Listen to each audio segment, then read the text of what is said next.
Tonight, we're learning more about a deadly wreck involving a Birmingham police officer and another vehicle. That wreck left one man dead and the officer and a woman injured. WIAT 42 News reporter Mike McClanahan is live tonight from the Birmingham Police Headquarters. Mike, what do we know right now about this situation?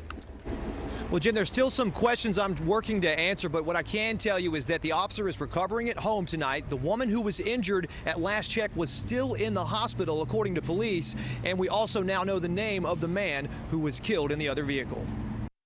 According to Lieutenant Sean Edwards, the Birmingham police officer was driving south on Center Street, headed towards a domestic violence call, and the SUV was headed east on 11th Court when the officer's car ran into it. The driver of the SUV, 45-year-old Stephen Tucson of Centerpoint, was killed. You know, our thoughts and our prayers go out to the family members who lost their loved one in this tragic accident. The lieutenant tells us that BPD is not aware of any reason to think the officer was not following normal protocol, but he adds that the investigation is very early. Basically, the officer received a call and he was en route to that call, and we don't see anything right now that stands out, but again, you know, the investigators here are going to make sure that that proper procedure and all those kind of things were taken. Neighbors tell us that it's a dangerous intersection. If you're coming from the interstate, coming up the hill, there's a blind spot right there exactly at the intersection.